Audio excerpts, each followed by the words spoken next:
वाणी में मेरे सुर की रसदार बहा दो माँ। वाणी में मेरे सुर की रसदार बहा दो माँ। सेवा और भक्ति का कुछ ज्ञान करा दो माँ। सेवा और भक्ति का कुछ ज्ञान करा दो माँ। मैं भूला राही हूँ, ना कोई सहारा है। मैं भूला राही हूँ, ना कोई सहारा है। मजेदार में है कश्ती, मिलता न किनारा है। मजेदार में है कश्ती, मिलता न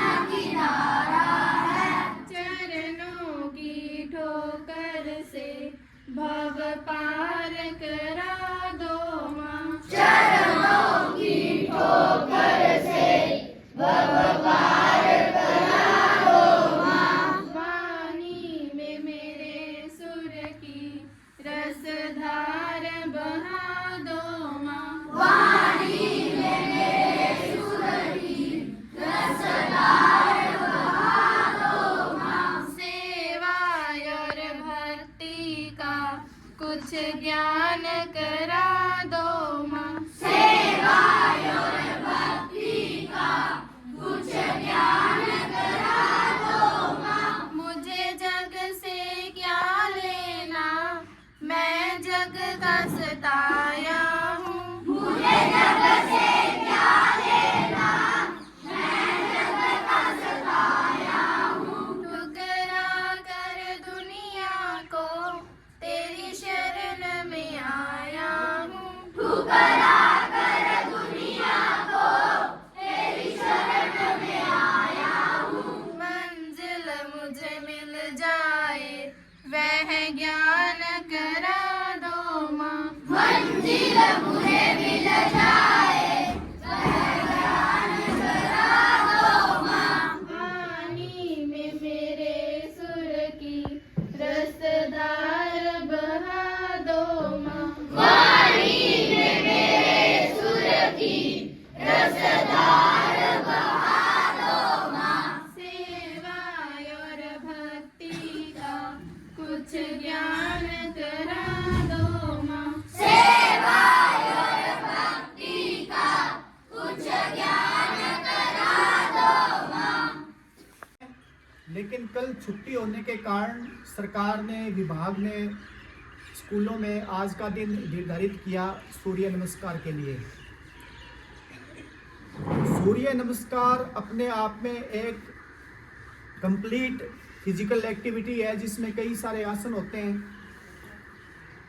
श्वास का लेना और छोड़ना ये बड़े महत्वपूर्ण बिंदु रहते हैं जब हम प्राणायाम करते हैं या सूर्य नमस्कार करते हैं या कोई भी आसन करते हैं।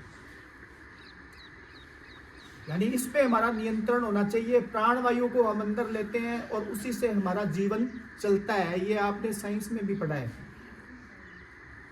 उसके बिना काम रुक जाता है। सारा बॉडी का जो ऑर्गेनिज्म है वो इसी फंक्शन पे डिपेंड करता है कि प्राण वायु कितनी हमारे अंदर जा रही है, वो सेल्स तक पहुंच रही है क्या, कोशिकाओं तक।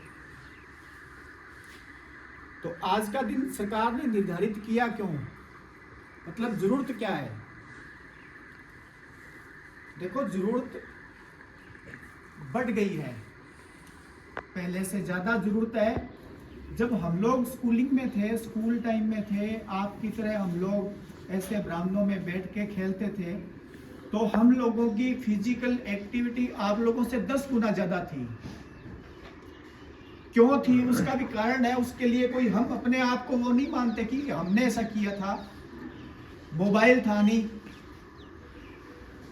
ठीक है, सुनना बात, मोबाइल नहीं था, बिल्कुल भी कोई कल्पना भी नहीं थी किसी व्यक्ति के दिमाग में। टेलीविजन नहीं था, किसी किसी के घर में होता था और वो वीआईपी घर होता था जहां देखने के लिए लोग जाते थे। बाइक्स प्रत्येक घर में नहीं थी कि ऐसा नहीं है कि सब्जी लेने जा रहे हैं बाइक पे जा रहे हैं। तो हमारे लिए ले दे के क्या बचता था, एक स्टूडेंट के लिए या एक छोटे बच्चे के लिए बचता क्या था? बचता यही था कि हम लोग पढ़ने के अलावा का जो टाइम होता था वो सारा खेलने में जाता था। घर के कामों में भी हाथ बटाते थे, खेलते थे, बहुत ज्यादा खेलते थे, यानी खेलने की अति करते थे। जैसे अब अति होती है ना टेलीविजन देखने में और मोबाइल चलाने में, अति समझते हो क्या? अति मतलब बहुत ज्यादा, एक्सेस, हाई लेवल का, है ना। और संस्कृत में एक श्लोक है, अति सर्वत्र वर्जित, सब जगह वर्जित है अति करना। हम लोग खेलते थे तो उसका लाभ हम लोगों को मिला। साइकिलिंग करते थे, साइकिल चलाना भी एक बड़ा काम होता था, बड़ी एक्टिविटी में शामिल थी साइकिल चलाना, क्योंकि खुले मैदान थे गांवों में। तो ये सब कुछ था बेटा। अब चेंज हो गया है, लाइफस्टाइल बदल गया व्यक्ति का। बच्चे भी उस समय पेरेंट्स के 4-5 होते थे, अब 1 या 2 होते हैं तो वो लाडले होते हैं। अरे भैया सर्दी में मत जा, बाहर मत निकल, ऐसे मत कर, वैसे मत कर। 100 तरह की चीज़ें पेरेंट्स लगाते हैं, बैन करते हैं आप लोगों को। वो हमारे टाइम में नहीं थी। हमारी इम्यूनिटी मिट्टी से बनी थी। हम लोगों के टाइम में जो बंदे थे ना, हम लोग लोटपोट हो जाते थे, घर वाले डांटते तो थे, कपड़े भी खराब होते थे, लेकिन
जय जय देवी जय जग जननी जय जय